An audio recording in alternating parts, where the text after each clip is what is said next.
Shalom saudaraku, sebelum kita memulai live study kita, mari kita bersatu di dalam doa.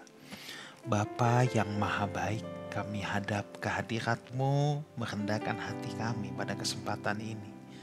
Kami datang dengan hati seorang murid, hati yang mau diajar, hati yang mau dididik.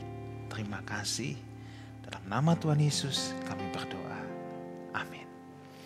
Saudaraku, kembali di acara kesayangan kita, live study, sebab orang yang berhenti belajar, berhenti bertumbuh.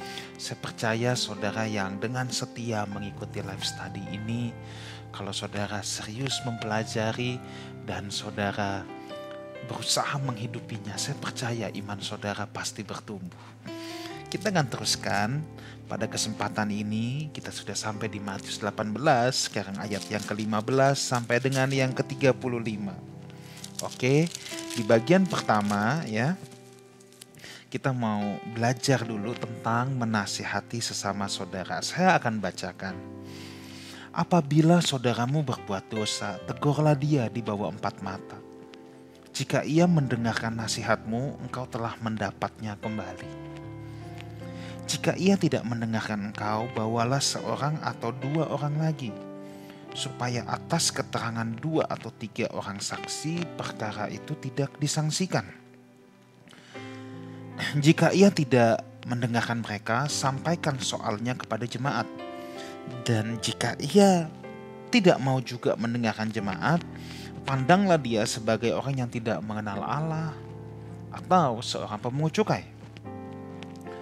Aku berkata kepadamu, sesungguhnya apa yang kamu ikat di dunia ini akan terikat di sorga. Apa yang kamu lepaskan di dunia ini akan terlepas di sorga. Dan aku berkata lagi kepadamu, jika 2 orang daripadamu di dunia ini sepakat meminta apapun juga, permintaan mereka itu dikabulkan oleh Bapakku yang di sorga. Sebab di mana 2 atau 3 orang berkumpul dalam namaku, di situ aku ada di tengah-tengah mereka. Saudara, ini kisah menasehati, kisah menegur saudara ya. Di sini Tuhan mengajar kita untuk bersikap bijak dan gentle. Kalau ada yang berbuat salah sama kita, jangan diomongin di belakang, jangan digosipin, ajak bicara 4 mata ya, bukan dijadikan bahan gosip. Kalau ada seseorang yang menyakiti saudara, jangan ini dijadikan bahan gosip. Lu tahu gak tuh dia ngomongin guanya begini gini. Jangan ya. Saudara juga gak perlu curhat di mana-mana, di tempat umum. Kalau saya seorang hamba Tuhan, saya gak perlu jadikan mimbar sebagai tempat curhat. Itu gak baik. Sebab orang yang mau mendengarkan firman, mereka ingin belajar firman, bukan mau dengar curhatan saya. Saudara meluangkan waktu di live study ini, apa yang saudara mau dengar? Firman kan? Bukan saya curhat, gak boleh. Makanya Tuhan mengajar kita bersikap bijak dan gentle. Ya. Di sini ada tahapannya. Tegur 4 mata. Masih gak bisa, bawa 2 atau 3 orang saksi yang dewasa yang dapat dipercaya. Masih gak bisa, bawa di tengah-tengah jemaat. Masih gak bisa, baru dieliminasi. Baru dieliminasi saudara. Jadi gak langsung serta-merta ada orang bikin salah langsung dieliminasi, langsung disingkirkan. Enggak. Ditegur 4 mata dulu, ajak bicara, ajak ngomong. Kadangkala kita pun bisa melukai orang tanpa kita sadar. Kita pun bisa menyakiti orang tanpa kita sadar saudara. Bisa, hal itu bisa terjadi.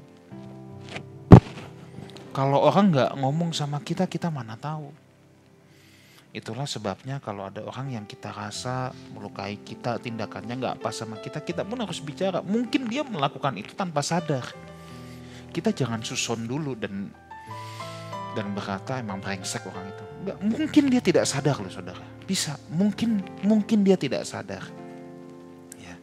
Jadi untuk mengeliminasi seseorang dibutuhkan syarat yang ketat. Bukan hanya karena kita gak suka sama orang itu lalu diasingkan. Nah setelah syarat yang ketat itu udah dipenuhi, ayat 18 ini muncul ayat gini, aku berkata kepadamu, sesungguhnya apa yang kamu ikat di dunia ini akan terikat di sorga, apa yang kamu lepaskan di dunia ini akan terlepas di sorga. Ya, ini bukan ayat pelepasan atau apapun. Sebenarnya ini sudah dibahas di Matius 16 ayat 19. Tuhan persis menggunakan ayat ini dan ini keluar untuk yang kedua kalinya di ayat ini. Ya. Nah, apa sih sebenarnya tentang mengikat dan melepas itu, saudara ya? Sebenarnya tentang mengikat dan melepaskan itu tentang ekspresi hukum teknis dalam kehidupan orang Yahudi kuno.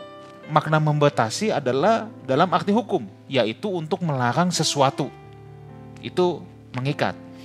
Di sisi berlawanan, melepaskan adalah memberikan kebebasan dalam arti hukum untuk mengizinkan sesuatu.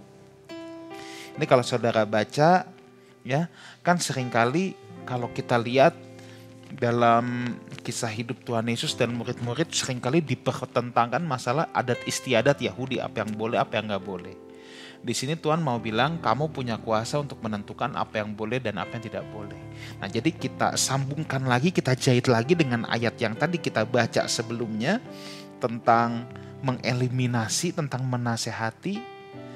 Di sini Tuhan Yesus mau kasih tahu murid-muridnya, kamu aku beri kuasa loh. Kamu aku beri kuasa untuk boleh menentukan mana yang benar, mana yang salah, apakah orang ini sudah layak untuk dieliminasi dari tengah-tengah jemaat. Ya karena kemungkinan itu tetap ada, saudara ya. Tetap ada. Tapi dengan syarat yang sangat ketat tentunya. Bukan karena like or dislike, saya nggak suka, saya singkirkan. Bukan itu. Ini murid-murid diberi kuasa tentang itu. Dan memang kemudian murid-murid adalah orang-orang yang dituakan dalam jemaat mula-mula. Tentunya mereka dipandang harus menjadi paling bijak, yang kemudian akan dimintai pendapat untuk menyelesaikan persoalan-persoalan yang terjadi di tengah jemaat Tuhan. Nah, kemudian barulah ayat 19-20, aku berkata kepadamu, jika 2 orang daripadamu di dunia ini sepakat meminta apapun juga, permintaan mereka itu akan dikabulkan oleh Bapakku di sorga. Sebab 2 atau 3 orang berkumpul dalam namaku, di situ aku hadir di tengah-tengah mereka. Aku ada di tengah-tengah mereka. Ayat ini menarik karena biasanya dikatakan kuasa kesepakatan. Saya beri catatan dulu, yang sepakat pun harus orang yang mengerti kehendak Tuhan, harus orang yang dewasa rohani, bukan 2-3 orang sepakat, kita sepakat ngerampok bank.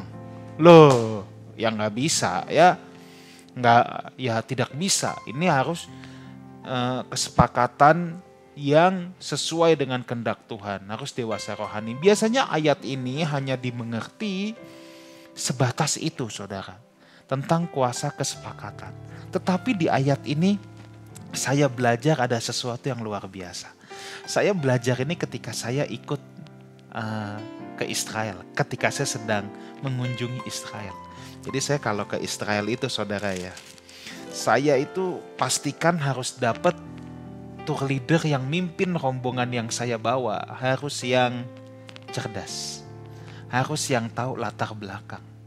Saya nggak mau banyak khotbah kalau lagi bawa rombongan ke Israel. Nanti kalau Tuhan izinkan kita sama-sama pergi ke Israel, tentu kalau COVID sudah mereda semua ya.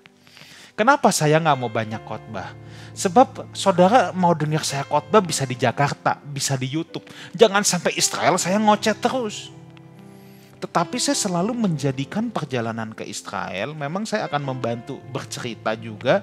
Tetapi sebenarnya yang paling penting itu tour guide yang kita pilih. Kenapa? Sebab saya sendiri pun ketika ke Israel, saya menjadikan itu momen study tour saya. Dan saya diberkati ayat ini ketika saya bawa tur ke Israel. Jadi pemandu guide kami ini orang Kristen Arab, tetapi yang dari kecil tinggal di tanah Israel, dan dia sangat hafal Alkitab dan sangat mengerti latar belakang budaya. Dan dia bercerita sama saya tentang ayat ini yang saya nggak bisa lupa, ini luar biasa. Jadi ucapan Tuhan Yesus ini bukan sekedar kuasa kesepakatan, saudara. Tetapi ucapan Tuhan Yesus ini sebenarnya sedang mendobrak sebuah sistem agamawi, sebuah sistem tradisi agama Yahudi pada saat itu. Jadi orang-orang Yahudi kan mereka beribadah di sinagog-sinagog. Mereka hanya ke Bait Allah 1 tahun sekali. Kalau rumahnya jauh, tinggalnya jauh kan nggak mungkin setiap Sabat ke Bait Allah, ya. Karena berjalan kaki aja bisa berapa lama, naik onta bisa berapa lama, saudara. Tapi mereka beribadah di sinagog-sinagog. Nah, untuk memulai sebuah ibadah di sinagog itu dibutuhkan 10 anak atau 10 orang laki-laki dewasa. Bukan anak kecil, dewasa. Kalau nggak ada 10, mereka nggak bisa mulai. Makanya kalau mau ibadah di sinagog, katakan baru ada 2, dia harus ke tengah jalan. Ikut kebaktian dong sini, kalau nggak gue nggak bisa mulai. Kamu udah ibadah belum? Yuk ikut ibadah. Itu tradisi kebudayaan Yahudi pada saat itu. Itu yang didobrak Tuhan Yesus, saudara. Jadi ini tidak salah kalau kita mengartikan sebagai kuasa kesepakatan.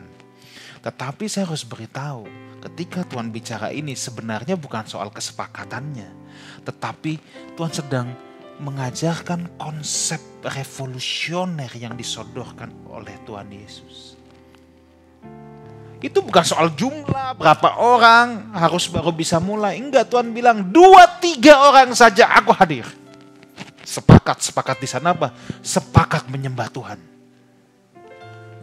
Sepakat untuk datang beribadah. Enggak usah 10, 2-3 pun aku hadir. Tuh, 2 itu jumlah minimal kan ceritanya. Ya kalau 1 sendiri ya ibadah di rumah. Itu pun Tuhan hadir. Jadi Tuhan pakai angka 2-3 ini ya orang yang namanya kumpul. Masa yuk kumpul yuk, siapa aja, sendiri doang gua. Itu mah bukan kumpul namanya, kan di sinagog. Ya, sinagog itu kan tempat berkumpul bersama. Sinagogi. Ya, kalau sendiri mah bukan berkumpul namanya. Jadi Tuhan Yesus menyodorkan sebuah konsep yang revolusioner. Jadi pada zamannya Tuhan Yesus memang sering menyodorkan konsep-konsep revolusioner. Contohnya tentang pujian penyembahan pun kan sangat revolusioner Tuhan Yesus. Menyembah dalam roh dan kebenaran, bukan lagi di gunung ini, bukan lagi di gunung itu. Makanya selalu saya juga bilang, Yerusalem di Israel sana tuh bukan kota suci orang Kristen loh saudara. Itu kota wisata. Saya ke situ pun berwisata. Kota suci orang Kristen adalah Yerusalem baru, langit dan bumi yang baru. Itu kota sucinya. Jadi kalau dibilang yuk kita ke kota suci, wah itu mah dibohongin travel namanya. Nanti kalau ada kesempatan saya mau ajak saudara, yuk kita sama-sama ke Israel. Tapi saya juga bilang, mau ngapain? Wisata. Ini wisata sambil study tour. Saya tidak boleh bilang kini kota suci. Apanya yang suci? Apalagi kalau dikesankan kalau berdoa di Yerusalem Tuhan lebih dengar. Ini bukan signal wifi saudara. Ya, dari Indonesia jaringannya masih lemot. Jadi aku doa Tuhan baru dengar 3 tahun lagi. Kalau dari Israel udah fiber optik yang paling cepat. Doa set langsung Tuhan jawab. Enak aja. Enggak begitu ya. Jadi Tuhan selalu menyodorkan konsep-konsep yang revolusioner tentang penyembahan, tentang ibadah dan lain sebagainya. Nah, lalu kisah yang kedua adalah perumpamaan tentang pengampunan. Ini menarik saudara ya. Saya akan bacakan tentang pengampunan. Ini agak panjang saudara ya, 21-35. Kemudian datanglah Petrus dan berkata kepada Yesus, Tuhan, sampai berapa kali aku harus mengampuni saudaraku jika ia berbuat dosa terhadap aku? Sampai 7 kali? Yesus berkata kepadanya, bukan, aku berkata kepadamu, bukan sampai 7 kali, melainkan sampai 70 kali 7 kali. Sebab hal kerajaan sorga seumpama seorang raja yang hendak mengadakan perhitungan dengan hamba-hambanya. Setelah ia mulai mengadakan perhitungan itu, dihadapkanlah kepadanya seorang yang berhutang 10.000 talenta. Ya. Tetapi karena orang itu tidak mampu melunaskan hutangnya, raja itu memerintahkan supaya ia dijual beserta anak dan istrinya dan segala miliknya untuk membayar hutangnya. Maka sujudlah hamba itu menyembah dia, katanya, sabarlah dahulu, segala hutangku akan kulunaskan. Lalu tergeraklah hati raja itu oleh belas kasihan akan hamba itu, sehingga ia membebaskan dan menghapus hutangnya 10.000 talenta. Dihapus sama raja, saudara ya. Tetapi ketika hamba itu keluar, ia bertemu dengan seorang hamba lain yang berhutang 100 dinar. Ini gak ada apa-apanya, saudara. 1 talenta itu 1.000 dinar. 1.000 atau 10.000, saya harus cek lagi. Ini gak ada apa-apanya, ini 10.000 talenta, ini 100 dinar. 1 dinar itu upah satu hari orang bekerja, saudara ya. Itu 1 dinar. Ini hutang cuman 100 dinar. 100 dinar. Ia menangkap dan mencekik kawannya itu. Katanya, bayar hutangmu. Maka sujudlah kawannya itu dan memohon kepadanya, sabarlah dahulu, hutangku itu akan kulunaskan. Tetapi ia menolak dan menyerahkan kawannya itu ke dalam penjara sampai dilunaskan hutangnya. Kurang ajar coba. Dia sendiri hutang 10.000 talenta, mau dijual anak istrinya. Jangan. Raja tergerak oleh belas kasihan. Ini ada orang yang hutang sama dia cuma 100 dinar. Dipenjarain lu. Melihat itu kawan-kawannya yang lain sangat sedih, lalu menyampaikan segala sesuatu yang terjadi kepada tuan mereka. Raja itu menyuruh memanggil orang itu dan berkata kepadanya, hai hambaku yang jahat, seluruh hutangmu telah kuhapuskan karena engkau memohonkannya kepadaku. Bukankah engkau pun harus mengasihani kawanmu seperti aku telah mengasihani engkau? Maka marahlah tuannya itu dan menyerahkannya kepada algojo-algojo sampai ia melunaskan seluruh hutangnya. Alkitab tidak mencatat maka raja itu melunasi hutang yang 100 dinar. Enggak loh. Tapi yang punya hutang 10.000 talenta atau yang memberi pinjaman 100 dinar, dia yang diseret. Maka Bapakku yang di surga akan berbuat demikian juga terhadap kamu apabila kamu masing-masing tidak mengampuni saudaramu dengan segenap hatimu. Kisah pengampunan ini membuat hati saya hancur, saudaraku. Ada beberapa hal, ada 3 hal yang kita bisa belajar. Pertama di ayat yang kedua, 1 dan 22, Tuhan tanya, berapa kali aku harus mengampuni? 7 kali, 7 kali kan dikit, saudara ya. Ini dalam sehari loh, saudara ya. Berapa kali aku harus mengampuni? 7 kali? Tuhan Yesus bilang gini, bukan 70 kali 7 kali. Ada tafsiran yang bilang 70 kali 7 kali di sini berarti 70 pangkat 7. Ya. Ada yang bilang begitu. Ada yang bilang 70 kali 7 ya 490 kali. Tapi intinya apa? Intinya adalah pengampunan tidak terbatas. Masa orang bikin salah sama saudara, saudara hitungin sih? Ada buku gitu. Misalnya saudara berteman sama si Acong. Saudara ada 1 buku gitu khusus Acong. Acong bikin salah, satu. Gue tungguin lo ya. Sampai 490, awas aja lo. Gue gak ampuni, gue habek lo. Ada? Gak ada. Artinya apa? Banyak sekali. 490 itu artinya apa? Banyak sekali. Gak usah dihitung. 490, 70 kali 7. Artinya apa? Tidak terbatas. Ya gak bisa dong pastor. Wah bisa ngelunjak dia. Bisa ngelunjak dia. Susah ya saudara ya. Ya susah. Saya gak bilang ini gampang. Tapi kalau kita mau jadi anak-anak Tuhan, kita harus bisa. Mengampuni itu bukan berarti kita tidak berhati-hati. Mengampuni itu adanya di hati, saudara ya.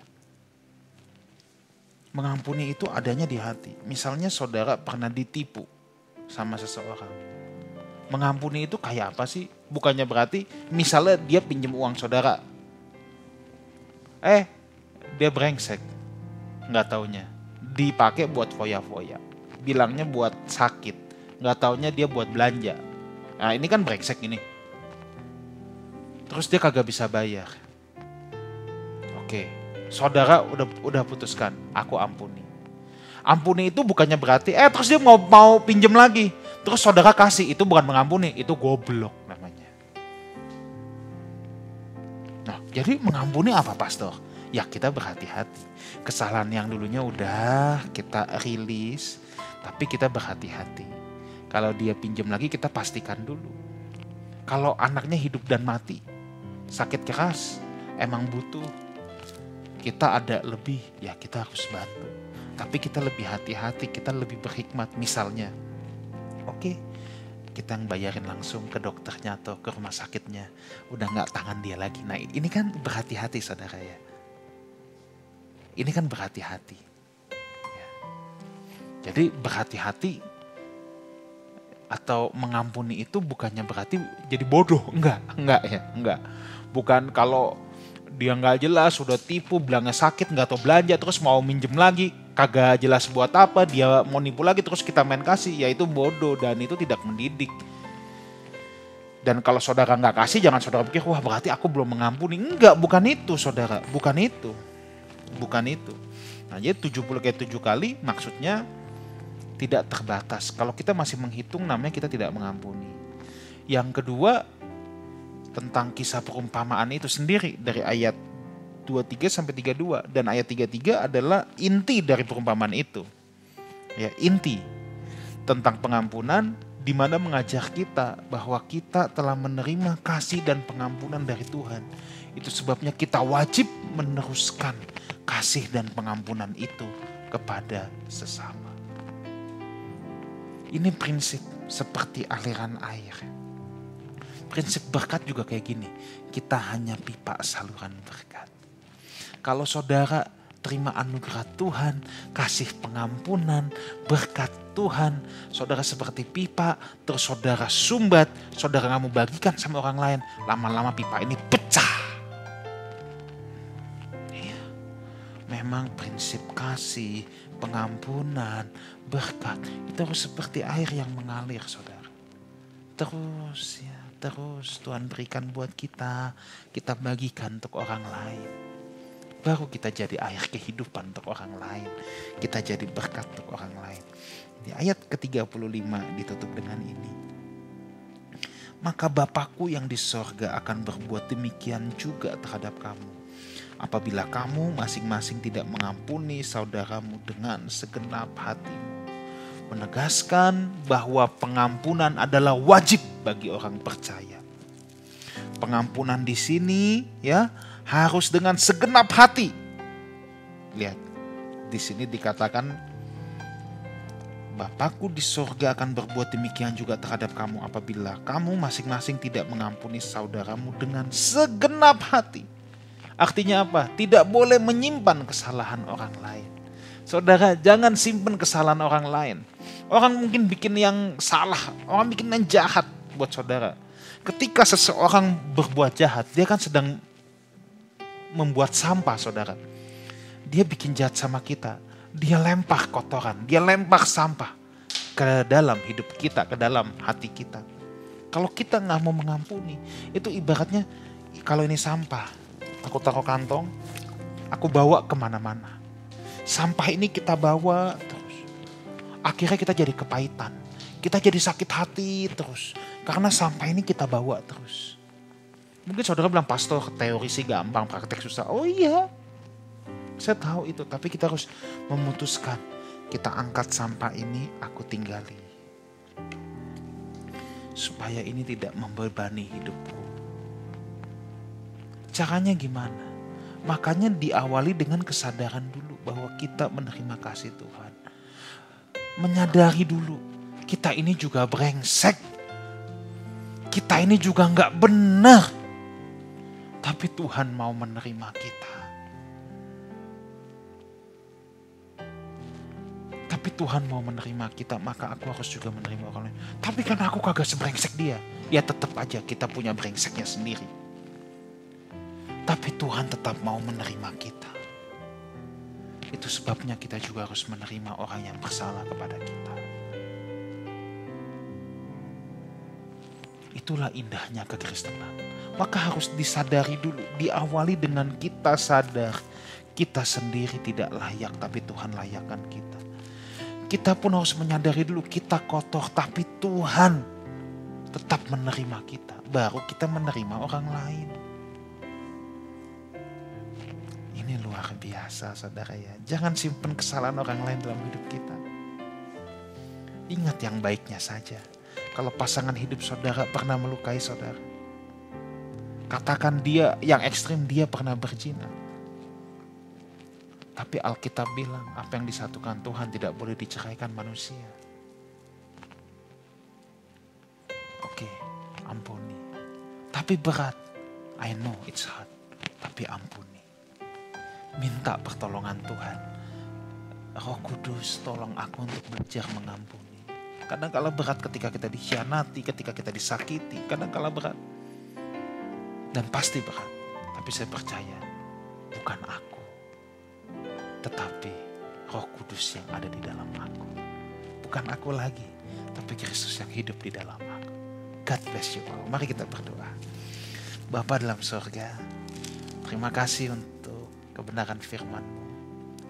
Satu doa kami pada kesempatan ini.